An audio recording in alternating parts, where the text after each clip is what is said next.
Because you must have heard that there are these whirling dervishes you must have seen in Turkey. In Khwaja Mere Khwaja. yeah. And they're singing Kun Faya Kun. Yeah. And what does that mean? And it's very interesting. It means that it is a line from the Quran, which says, God said, be, and it was. He created the world just by a command. Majnu has been writing poetry for Laila. And Laila also then writes on a piece of paper her name and his name. And the man comes and gives him this letter that she has written. So Majnu tears it and he throws away the part which says Laila and keeps only the part which is Majnu. And they say, what are you doing? Why are you doing this? And he says, because you don't understand. He says, that is when the lover and beloved come so close, one name is enough for both. You don't need a second name. Some of the greatest artists in the world have been inspired by concepts from the world of the Sufis. The Sufis have existed much longer than people actually think they existed. Mohsin Raza Khan, sir, who's a professor of history at Jindal University, is our guest today. And he says that Sufism was possibly present in another form even before Islam. That's how old Sufism is from a cultural perspective. 2023 is all about interreligious studies on the Ranveer Show.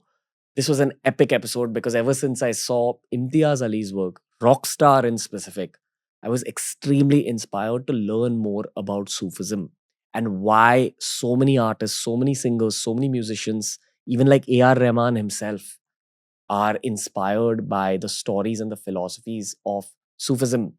This is a very special, very deep episode with Mohsin Raza Khan. For more episodes just like this, make sure you follow us on Spotify. We're a Spotify exclusive. Every episode's available on Spotify 48 hours before it's available anywhere else in the world. Before I let you slip into this one, just want to remind you that my meditation app, Level Supermind, is now live on the Play Store and the App Store. Make sure you go download it. You'll get a 1-week free trial if you use the link I've given down below. This is our first episode on Sufism on the Ranveer Show. Enjoy yourselves, guys.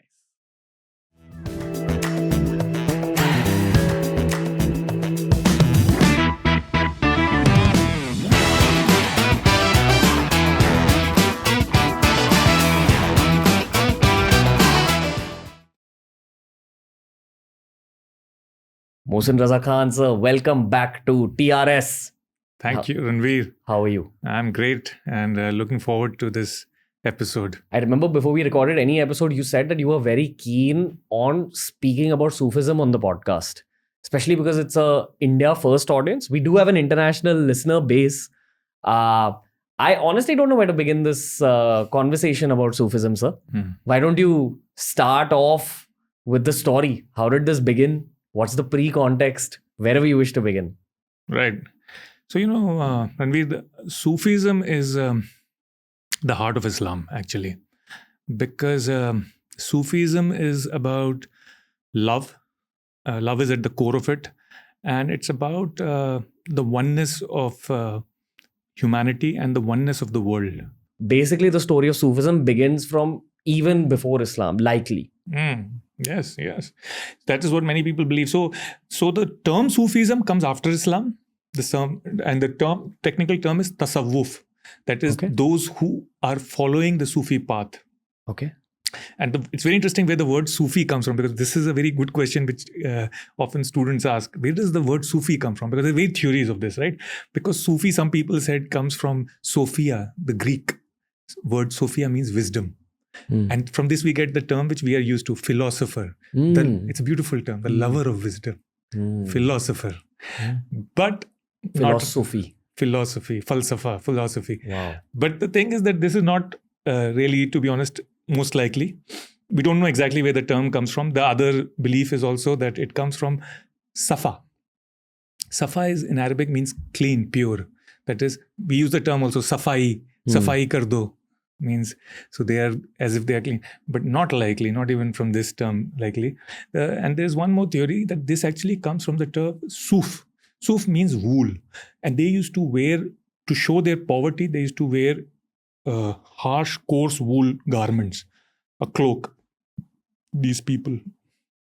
who started calling themselves Sufi. And so it probably comes from the garment that they used to wear. So what happens is that, as I said to you, that is the basics of religion do not satisfy some people. Whether people could be Hindu people, Vedic people, could have been um, Christians, could have been Chinese Taoists. Some people's soul just has a Yeah. deeper quest lined up for itself. Exactly. And these also is related somewhat to civilization. That is, as civilization becomes more complex, more complicated, some people don't have to work all day for their living. They have more free time. And that free time actually leads to this search for meaning and this curiosity and this, existentialism, which we call, this, ki kya hai? What is it? So did people leave their families to become Sufis back then? This is a beautiful question, because in Christian monasticism, you often leave your family, and heretics and ascetics will leave. But not in Sufism. And this is actually in some ways similar to Hinduism, in some ways similar to Vedantism. That is, what started happening in India also was something similar. That is, when Buddhism comes and Jainism comes, these are also religions of renunciation. That is, you become monks, you leave, go to the forest, right, etc. And people were getting concerned about it. And that's when people start saying, no, you can stay in this world with your worldly obligations and still fulfill it. That is the message of the Bhagavad Gita, right? Nishkama karma. What is Nishkama karma? Nishkama karma is that without having desire in your heart, you do your duty. Do your karam, do your duty without having desire. That is, you are still in this world, but detached from this world. You are fulfilling your obligations as a father, as a son, as a husband, but you are still detached from the rewards. So they stayed with their family, but were still following Sufi principles. Yeah, exactly. So in everyday life. So Sufism believes that, unlike, say, Catholic priests, you don't have to stay a bachelor.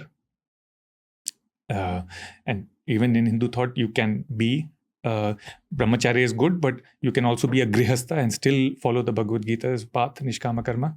And similarly, in Islam also, they believe that you should stay apart. That is, when you're young, of course, you may not be immediately married, because you are somebody's student, disciple. Again, you have to have a Sufi master, just like you have a guru who teaches you the principles. But you have to, at some point, marry also and have children also, because you have to stay in this world. And the path to actually serving God is by serving humanity, because humanity is the reflection of God. Therefore, by serving humanity, you serve God. And so you have to stay in this world. You should not be completely detached. You should also be married. Most of them married. There are some exceptions like Bulleh Shah or Nizamuddin Auliya, but by and large, they married. But how did the movement start? Was there like a leader who spread the word? Yeah. So what happens is that as more and more people start doing these kind of practices, and they were doing it, some were doing it on their own, some were also influenced by Christian monastics in the Middle East. Some were possibly influenced by Buddhists or Hindus also. So there was also influence of Manichaeans, a large number of people, Judaic also people, a lot of influences. But what happens is that some schools, or what we call tariqa, develops. We use this word also, tariqa, in India. But tariqa actually means the way, the path. So each school becomes a tariqa, a way, and then you have silsilas. Silsila means a chain, that is from guru to shishya, that is from Peer, Murid, who's called a master, and then his disciples who are called Murshid. They follow in this. And what is Peer? Peer actually literally means old man in Persian. Okay, wise man. Wise man, but it means the master also in Sufism. So different peers, and so their particular practices came to be associated with particular schools. In India, there were 4 important schools. You might have heard the name also. Chishtiya, starting with Moinuddin Chishti in Ajmer, whose Dargah is there. There is Suravardi. Then there is Qadiri, and the 4th is Naqshbandi. And I'll explain later what they mean. So one of the big man in this area is a guy who lived in Baghdad. His name was Abdul Qadir Jilani. You also got to kind of give context in terms of how long after the Prophet's death was this period. Yes. Very important. It's very important what you just said, because Prophet passes away in about 632, from according to what we know. 632 AD or CE, however you want to call it nowadays, Common Era. And these practices start, the earliest you could say starts with Hassan al-Basri, maybe around 690, 700, etc., that we have records of. And it becomes quite popular immediately in Baghdad, in Kufa, mostly in Mesopotamia, in Iraq, the area that we call now Iraq, Basra. And they start multiplying, in number. It happens slowly, but within a couple of hundred years, it takes over the entire Islamic world. In fact, you must have heard sometimes this thing about a guy called Hallaj, Mansur Hallaj. In India also, in a lot of the Sufi poetry of Bulle Shah, etc., you hear this name. He was a Sufi who started saying, Anal Haq, I am the truth. Now, this in Islam would be considered shirk. It's a big crime because you're saying, I am God. But what he was saying was not exactly, I am God. He had achieved a state. You must have heard it also in the thought of Shankaracharya, Adi Shankara, which we call Shankara. He has this idea that Tattvamasi. Have you heard this? Tattvamasi? Okay. It means that you are that. What is the meaning of this now? It's very mystical. You are that? You are what? He's saying that you are God. You are part of the universe. You are part of Brahman. And that means the whole of this universe, including everybody and everything in it, is one. In modern days, we would say this is monism, not monotheism. Monotheism means one God. Monism means everything is one. This is a state that you achieve after a lot of meditation. Yeah. A lot of meditation. It's called self-realization by some people. Basically, I don't know whether this is equivalent of nirvana or some stage before nirvana. But yes, I would probably like to believe it is nirvana. Nirvana is a Buddhist concept. In Hinduism, we would say moksha. This is a kind of a state of moksha. But it's the same thing. You're right. The same concept. Nirvana and moksha are the same concept. He meditated up to the point of... Yeah. So he was actually very interesting. He was probably either... they believe he was of Zoroastrian origins. His father was a Zoroastrian priest. And he started meditating. And he used to consider, very interestingly, he used to consider Jesus Christ to be a Sufi. Jesus was a Sufi, according to him. And he became a big admirer, to the point that people thought that he was not actually anymore a Muslim, but had become a Christian. But actually, he was neither of these. He was still following Islamic practices, but he started meditating so much. He went so deep that, as I said to you, what happens is that when you reach that depth, you begin to realize, according to Ibn Arabi, that actually everything is one. And the boundaries of the self collapse. The Sufis call the self as nafs. Your self or your ego is nafs, according to Arabic. So, for example, the Naqshbandi don't believe in any music. They are more orthodox. They believe that the zikr should happen in quietness. You should not have any singing or any kind of zikr or even any kind of what is called dancing, whirling. Because you must have heard that there are these whirling dervishes you must have seen in Turkey. In Khwaja Mere Khwaja. yeah. Khwaja Mere Khwaja, yeah. And they're singing Kun Fayakun. Yeah. And what does that mean? What does it mean? And it's very interesting. It means that it is a line from the Quran, which says, God said, be, and it was. He created the world just by a command. It's there in the Torah also, in the Bible also, that God said, let it be, and it was. उन्होंने कहा हो जा और हो गया. It comes from there, kun fayakun, showing it's a kind of a mystical term which the Sufis also use, and so associated with that are also many things. For example, the term Khuda. What is Khuda? What is Khuda? Yeah, God. But where does it come from? Khud a, जिसको किसी ने बुलाया नहीं, जो खुद आया. The one who came himself. Yeah, who came himself, created himself. And actually that story is there in the Vedas also.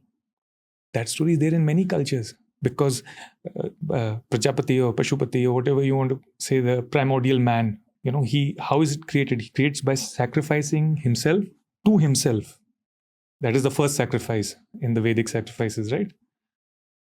So from his then different groups of people come out. From his mouth comes the Brahmin, etc. So he creates himself, because there has to be a beginning here, right? So there has to be a beginning moment, and that beginning moment, Ghalib has put it beautifully, न था कुछ तो खुदा था, न था कुछ तो खुदा था, कुछ ना होता तो खुदा होता. If there was nothing, God would be there. डुबोया मुझको होने ने, डुबोया मुझको होने ने, ना होता मैं तो क्या होता. It's very mystical, because Ghalib also in his youth used to go to a Sufi circle. So that's what I'm saying. It was prevalent all over the medieval world. Everybody used to go. Even Ghalib, who we think of as a modern kind of poet, he in his youth also used to go to a Sufi circle. So this concept was there. So Ibn Arabi kind of popularizes it, as I said, about the 1200s and all that. And the other famous figure in this time period is Rumi. You must have heard, because his poetry is very famous in the West now.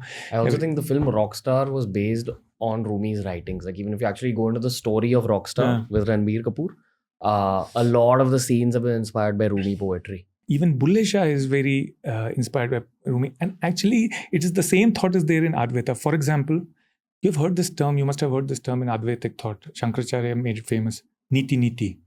Not this, not that. Not this, not this.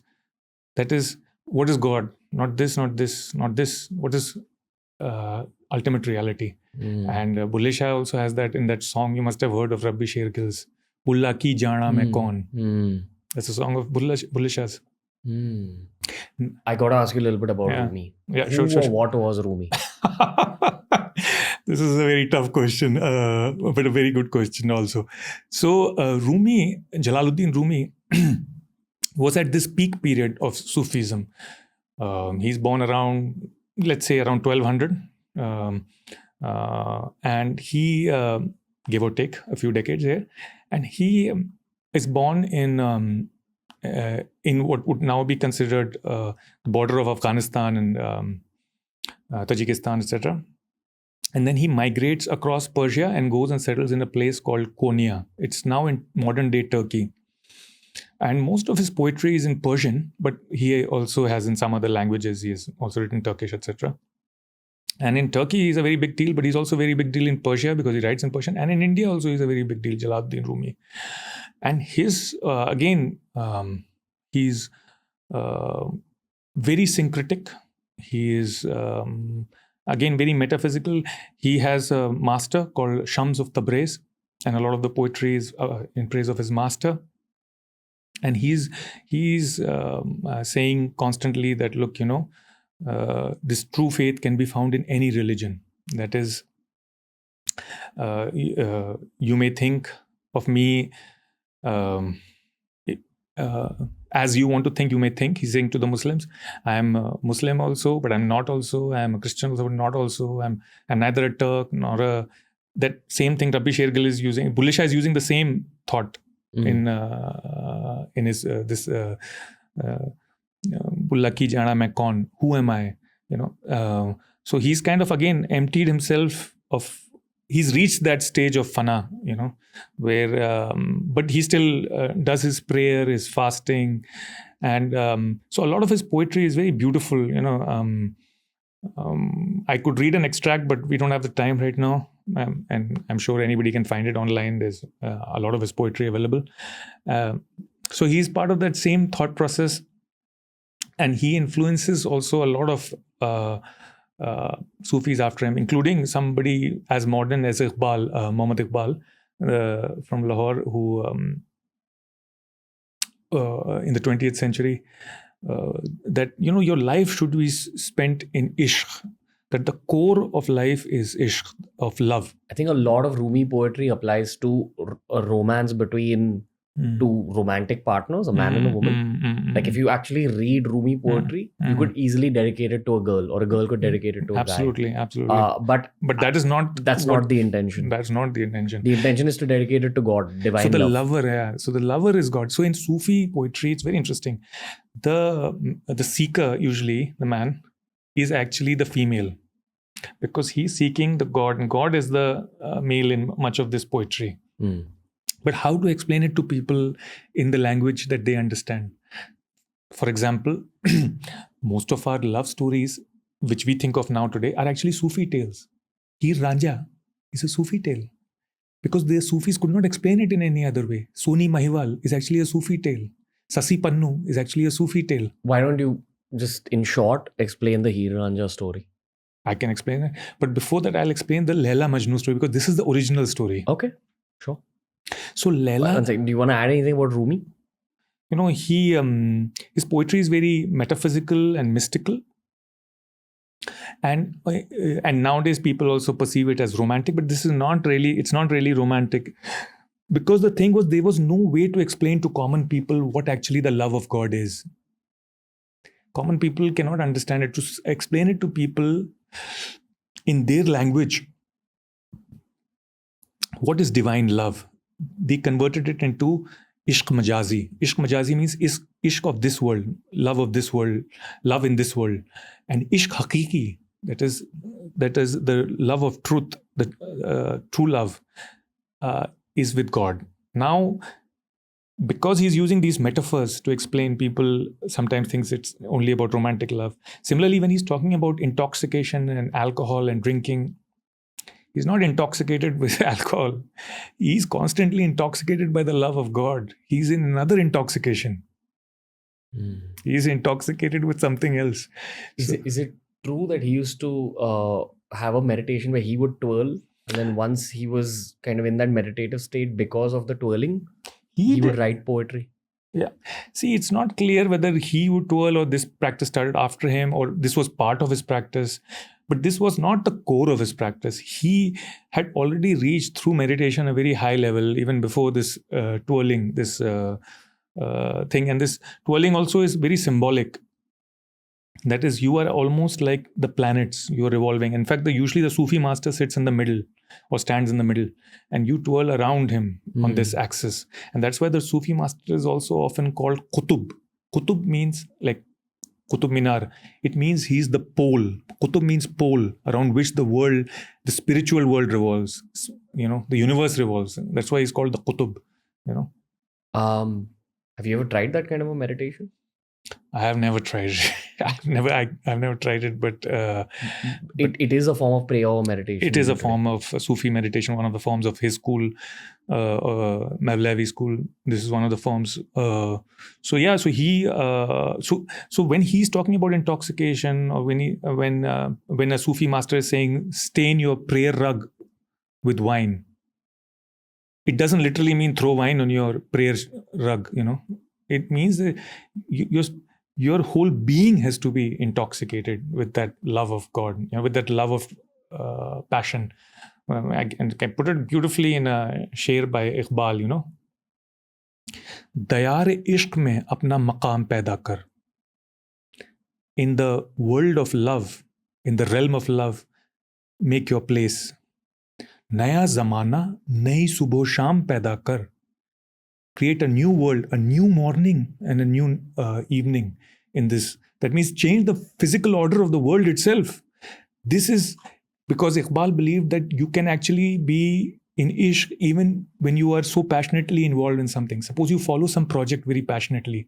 Suppose you really are in this world, you want to be the best sculptor. You want to be the best poet. You are deeply in love with even some political cause. You are in ishq. And he says that this life is superior to a life of mundane existence. Like whatever you do it with a passion. That ishq, that passion will make your life beautiful, meaningful, happy and joyous. Only that life is worth leading, which is led with passion. So, Dayar ishq mein apna maqam paida kar. So Iqbal is then taking from Rumi this thought, you know. And of course, Rumi is taking it from others. I have a lot of Muslim friends and viewers who actually write in to do a podcast on Sufism specifically. So is it fair to say that especially Muslim youth is oriented towards it? Because again, the whole world now talks about Sufi practices like meditation, like faith, you know, for lack of a better word, manifestation and all these things. It's kind of in line with the spiritual aspect of Sufism. So is it making a bit of a comeback with Muslim youth? It's making definitely some comeback. It's not only making a comeback here, but it's also making a comeback in the West. Or not a comeback, in fact, an arrival in the West. Debut.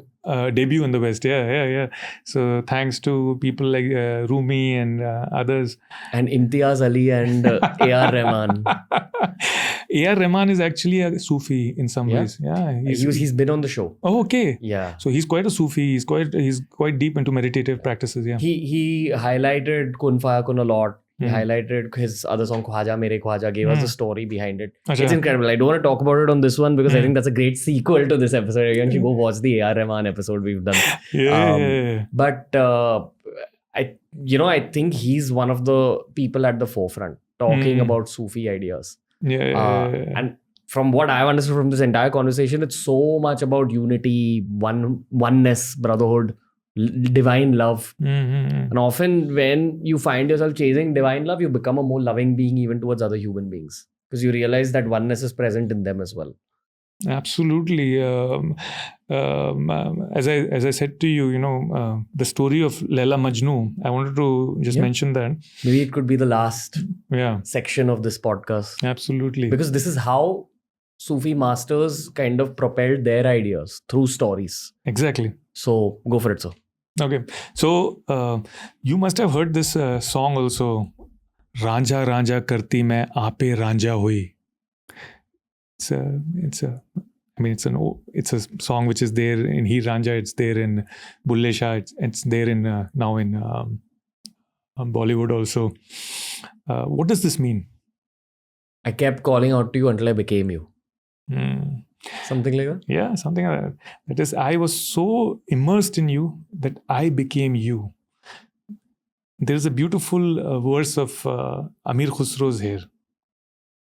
Man tu shudam, tu man shudi. I became you and you became me. Man means me. Man tu shudam in Farsi. Tu man shudi. Man tu shudam, tu man shudi. Man tan shudam. I became the body tan. Man tan shudam. Tu jaan shudi. You became the jaan. You became the soul of that body. Takas na goyat badazi. So that after today, nobody can say, Mandi garam tu digari, that you were different and I was different. This is the core. That is when you become so devoted to your lover, when you become so devoted to the God Almighty, that I and you become one. I and God becomes one. All this applies to romantic relationships. So you just got to bring it up. Like this is some great things I could tell the love of my life, which might just be God for all you know. Yes. Maybe there's no such thing as a love of your life. Correct. Could be God. Or maybe you are one of the great romantics, So well, my girlfriend thinks so too. No, but go on, sir. Yeah. The story. So Laila Majnu is this tale. Oh, very interesting. What does Laila mean? It's very interesting. Laila means the night. So she was dusky. She was dark like the night. And in Arabia, this was considered quite beautiful. And Majnu falls for her. He falls deeply in love. They are kids. But once society finds out about it, it's considered shameful in those days. And so they are separated. But Majnu's real name was Qais. And what happens is that he starts going crazy from a worldly perspective. But here you have to understand, Majnu represents the Sufi. He starts roaming around in tattered clothes, goes into the forest, loses himself, etc. His father begs him, but he says, no, may I fall deeper in love? I have actually not fallen deeply enough. He goes in front of the Kaaba and he begs God to put him even more in love rather than less. I want to drink more deeply of this wine. I want to be more intoxicated. Well, what happens is that he doesn't listen to his father. They even try, a prince comes called Naufal. This version I'm telling you is Nizami's version. He was a Persian poet. This prince says, I'll help you. And he fights a battle with Laila's tribesmen. But Majnu doesn't fight in the battle. And so they're very disappointed. They're saying, we fought for you. But he says, no, I can't fight with you, even though you're fighting for my love, because my heart is on the side of my beloved. So I cannot fight against her tribe. I will fight on her side rather. So they say that this man is totally mad. And but Naufal still defeats the Laila's family. But he says that the father still refuses, even after being defeated, to give his daughter. And so they say, okay, we can't take a girl by force. That is like taking a bittersweet. It's not acceptable. And he marries her off to another man called Ibn Salam. This drives Majnu even crazier. He starts totally living with the beasts in the jungle, etc. This is very similar to Rockstar's story. Acha. Yeah, it's something very similar, but go on. Okay. So maybe it is from where he's been inspired. So he starts living the beasts, etc. in the jungle. And very interestingly, Ibn Salam also doesn't touch Laila. He says, I don't, it is dishonorable for me to touch you unless you want me, but allow me to at least see your face once in a while. So he comes, he sees her face, he goes away. And she also remains devoted to Majnu. And also, she also is suffering. But women's suffering cannot be public because they have to keep some dignity. Otherwise, it brings dishonor to the tribe and everybody, family. She's also suffering. In the meanwhile, his father passes away. And Majnu is goes even deeper into seclusion, because his father had tried. That he says to his son that, look, the days of life are few. Why don't you enjoy what is left of life? And even my days, my evening of my life is coming, son. Why don't you, for the sake of me, why don't you do something? I'll get you a new bride. Try to lead a happier life. But Majnu's reply is also interesting. He says, Father, even if I want, I can't do it because there is autumn inside me. I have to, this is my destiny. And he says, it's only now that I'm realizing my destiny. The Sufi is saying, look, this is my destiny. You might think that I am in a sad life, that I am, without money, I'm in poverty. The Sufi usually was in poverty. He was usually living a simple life. That was the only way to purify your heart. But he says, but this is my destiny. This is the only way that I get peace. And the animals of the forest start to protect him. The lion protects him. Even the vultures protect him, And in the middle, a man comes to him and gives, because Majnu has been writing poetry for Laila. And Laila also then writes on a piece of paper her name and his name. And the man comes and gives him this letter that she has written. So Majnu tears it. And he throws away the part which says Laila and keeps only the part which is Majnu. And they say, what are you doing? Why are you doing this? And he says, because you don't understand. He says, that is when the lover and beloved come so close, one name is enough for both. You don't need a second name. This is what I was trying to tell you. Ranja Ranja karte main aape Ranja hui, which is the Indian version of this tale. Hey Ranja. So he does that, so one day, some old sheikh takes pity, and he says to him that he goes to Laila, and he says, Majnu is suffering so much because of you. Why don't you at least once meet him, etc. She says, she gives him her earrings, and she says, look, I would like to see him once, if possible. I have also suffered deeply. And so he goes with this, and he goes to Majnu and he says, would it kill you if you just give a few minutes to see her once? Because initially Majnu is reluctant. He says, lives in my heart. I don't need to see her. But then he agrees, even he wants to see her once. And he brings them to a palm grove in the night by the moonlight. And she follows the old man up to the palm grove. But at about 20 paces, she stops and she says, I'm already burning like a candle, my sir. I can go this far and no further. Otherwise, I will be consumed by the flame. And Majnu is there also. at the palm grove. His face is white. Blood has been drained from his face and body. And he's sitting quietly. But when he sees her, some life returns to him and he gets transfixed. And for a brief moment, they look at each other. It is almost as if, they're looking at each other's souls. And suddenly, before he can, he tries to say something, and before he can say something, he breaks down, and he runs away from the place with a cry. And they never see each other again. In this story, the husband dies, Ibn Salam dies also. He's also broken-hearted. And in the Islamic religion, you are supposed to wait. There's a period before your husband dies, before you can remarry. There's a period of iddat. During this period, she is also, suffered so much that she also falls ill and passes away.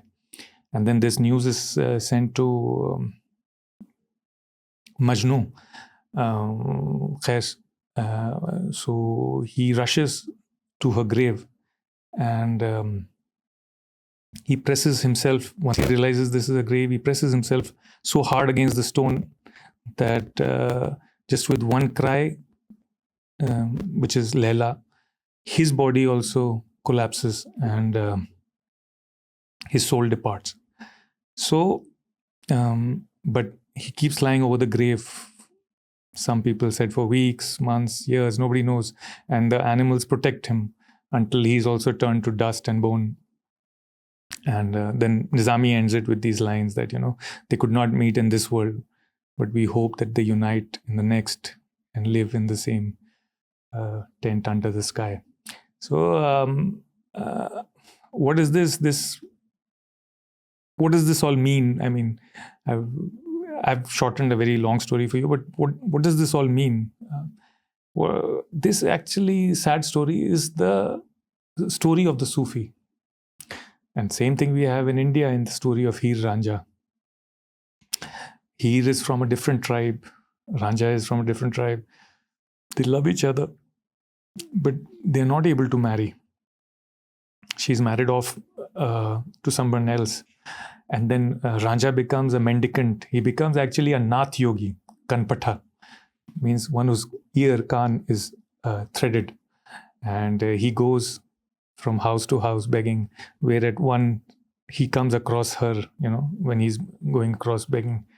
And initially he had been actually a guy who had been a cow herd or a buffalo herd, working in her extended clan, for her extended clan. So again, it has beautiful descriptions of Laila, of Heer. And so again, it's a romantic story, which again ends in tragedy, and she's poisoned and he's killed, and the story ends in again a tragedy. But again, the soul of the story is again this this yearning for the unattainable or the unattained.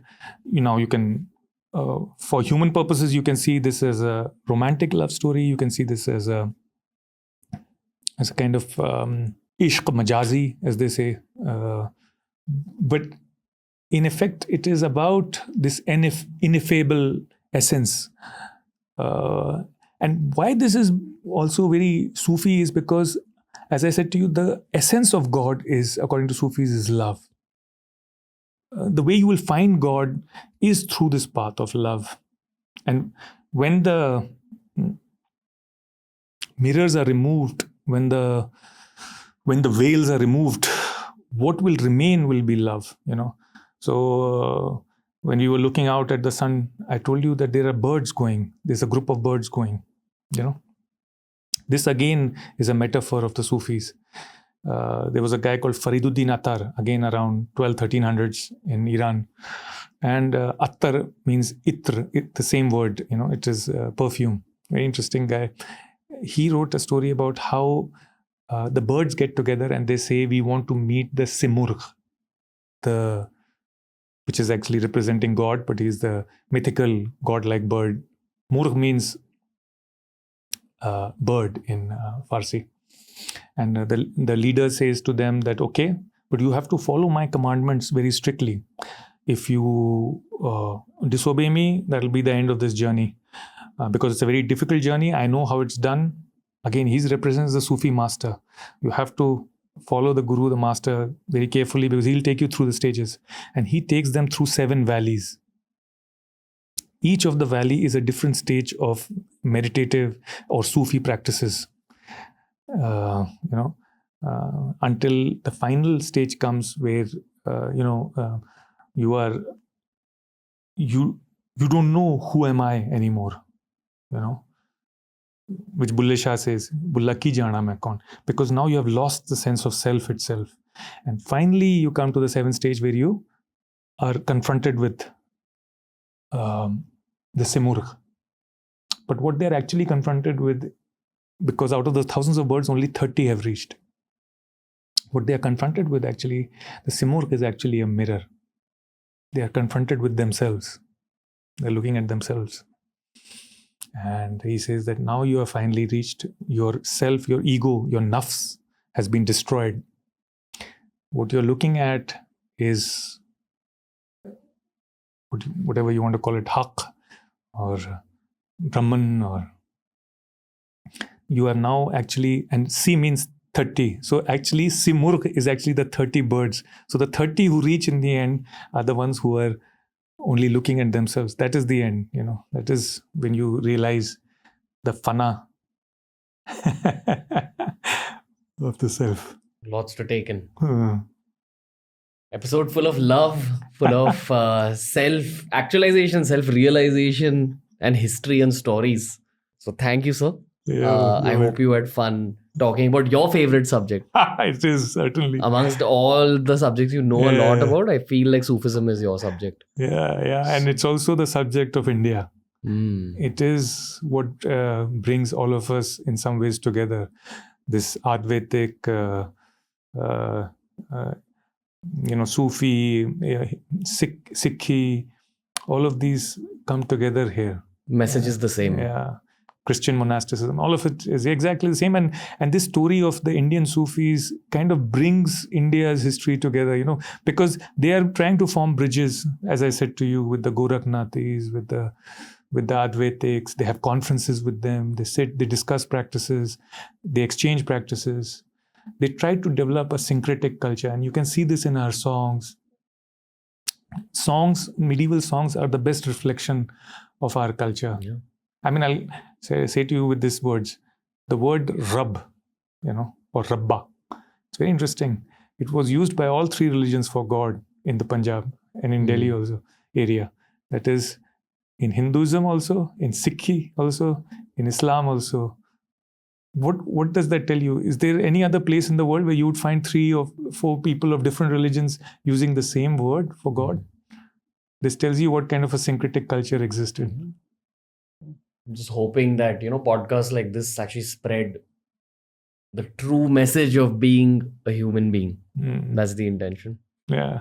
Mohsin Raza Khan, so thank you. Thank you. Lots of fun as usual. Lots of learning. And lots of heaviness that you left us with. Also, lots of romantic poetry that I'll be using one day to connect to God and maybe to connect with my lover. Yes. So, thank you again, sir. Thank you. That was the episode for today. 2023 is all about inter-religious studies. We have episodes on Sikhism coming up, episodes on Jainism coming up. We also have episodes on Christianity and Islam that are coming up. I really hope and pray that you guys give us guest recommendations. Anyone that the comment section has recommended has always been brought on the show. So especially for the domains that I just named, please let me know. Indian spokespeople, fantastic communicators, fantastic people of wisdom that we can bring on this show and from whom we can learn more about the world's real untold history. I feel like you can never learn history just from history books, just from school, just from college. When you truly wish to learn history, it's got to be a lifelong process. And that's what we're trying to help you with on The Ranveer Show. Remember to follow us on Spotify, Every episode's available on Spotify 48 hours before it's available anywhere else in the world. My meditation app, Level Supermind, is now live on the App Store and the Play Store. And the Ranveer Show will be back soon.